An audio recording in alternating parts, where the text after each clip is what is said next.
Hindi pa po siya nakamove on. Yung mga aral ng pagiging magkaibigan, may masaya at malulungkot din na araw sa buhay ng mga magkaibigan. Pero nasa sa atin kung paano natin dadalhin.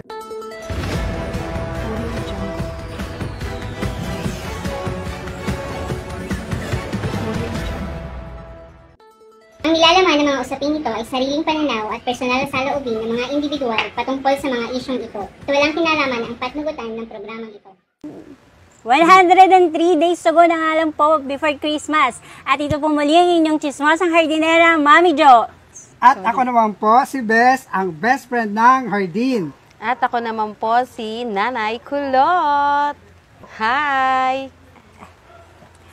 Mga Marico, Bes, may tatanong lang ako sa inyo. Ano yun? Kaibigan ba turing niyo sa akin? Siyempre naman. Pagkasagot mo naman ng siyempre naman, parang walang-wala talaga sa puso mo. Paano ba? Paano dapat? Luluhod ako. Kaibigan niyo ba ako dahil kailangan niyo ko o kailangan niyo ko dahil kaibigan niyo ako? Bye! Tama ba yun? Bye! Claudine Barreto. Yeah, may bayan. Sa pelikulang, ano ba yun? Hindi ko na alam yung pelikula. Milan ata yun. Milan. Yun. Buti pa siya nanonood. Hindi ko sure. Hindi ko sure. Ano ba sa tingin niyo talaga yung kaibigan? Ang tunay na kahulugan ng kaibigan sa inyong pananaw? Ikaw. Sa akin kasi... Paki-explain ng isang salita lang. Basta kung ano na lang. Sa akin, ang kaibigan, napaka-importante sa akin yan. Una, siyempre, pagka short ako, may malalapitan ako. Number one yun, number one. Pangalawa, pag kailangan ko lang talagang, nalulungkot ako, kailangan ko ng kausap, kailangan ko ng ganyan. Clown yun. Sila. Kaibigan ko talaga sila. Kaibigang clown yun. No? Yan. Pangatlo, siyempre, pag nakakasiyahan, iba yung dating. Nakakabigayan kayo ng kuro-kuro, tapos siyempre, kasiyahan, andyan na yan. Kaya sa akin, ano ka pa man, kaibigan kita. Kaibigan ko kayo. Minsan, parang yung kaibigan natin, mas iyon pa yung kapatid eh, no? Yeah, Oo, tama. May ganon, may ganon. Lalo na pag may kanya-kanyang pamilya na yung mga kapatid. Ikaw, Mars, anong para sa yung kaibigan? Ako parang same lang din. Ang para sa akin ang kaibigan... Copy-paste ba yan? Copy-paste. Ang para sa akin yung nandyan din, hindi naman palagi. Kung sa baga pag maaanuhan mo lang ng problema, kasi ang hirap minsan magsarili ng problema kasi naranasan ko na yung magsarili ng hirap problema. talaga magsarili. Hirap. Napakahirap magsarili ngayon. Sa akin, madali. Kasi, madali sa'yo. Kasi pala kaibigan ako. Sa amin, mahirap eh. Hindi, ikaw na. Tuloy mo, Mars. Tapos, kahit sa kagipitan, hindi man lahat kaya kasi syempre minsan mas wala sila. Mas maiintindihan mo yun eh. Oo naman. Dapat. Dapat talaga naiintindihan mo yun. Hindi, basta lagi lang silang nandiyan magpapayo sa'yo ng tama rin naman.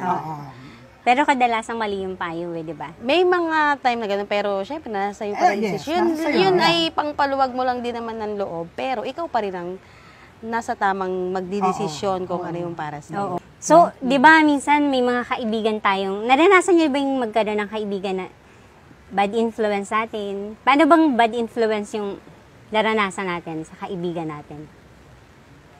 Ikaw, Bes?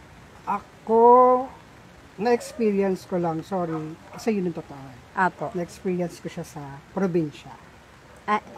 Tinuruan ka? No. Ikaw nagturo? No. yung binigay mo, pinakasamahan mo siyang lahat. Yung wala nang dapat masabi pa sa'yo. Pero biglaan nag-shift. Nagbago ako yung siya? naging masama. At tapos ako yung, basta ganun, ang dami nang sinabi, tapos chinismis na ganito. Pero, sorry, hindi ako masyado nagpa-affect doon. Kasi tama naman ang daming nakakakilala sa akin at kilala nila ako kung ano akong classmate. Oo nga naman. Sorry na lang, yun yung hindi ko magandang na-experience. Pero wala namang impluensyang hindi kagandahan sa'yo? Wala.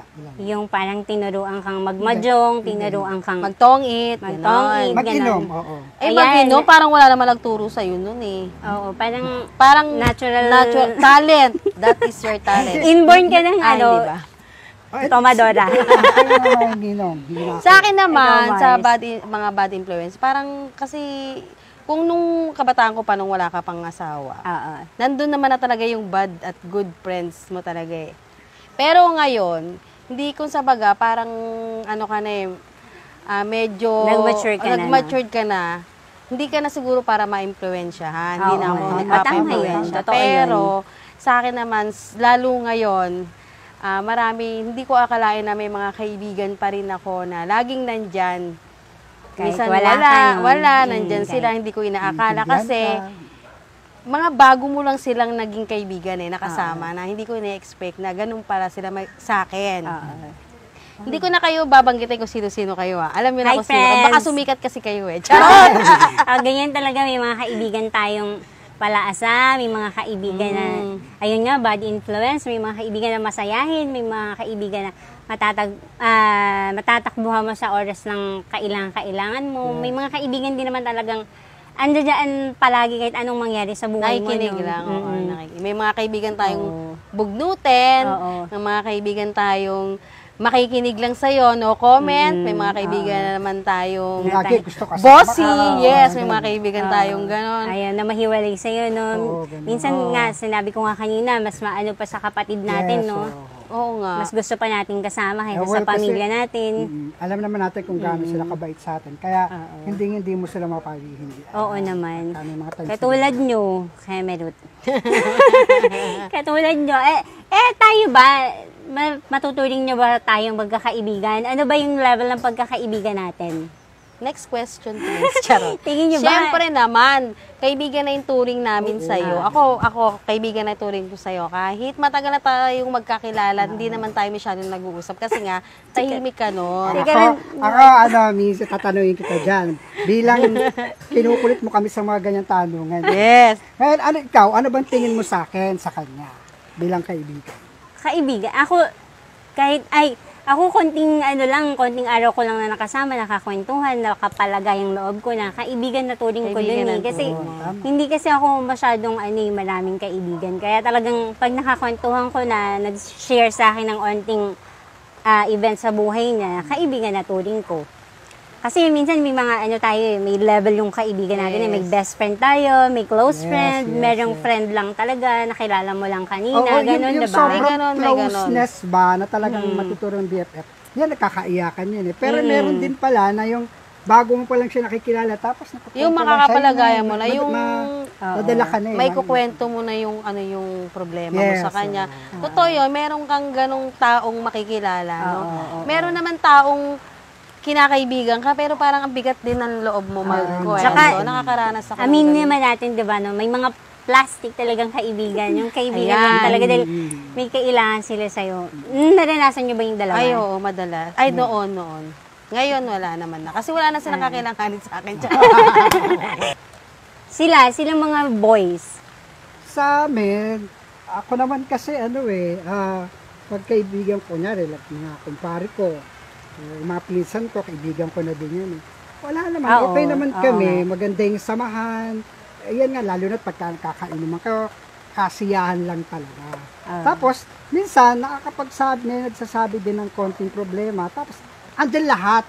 Pagka kayo, papayuhan ka, gaganito ka, sasabihan ka na ganyan. Kaya, tumatagal Seryoso talaga to, yung samahan natin.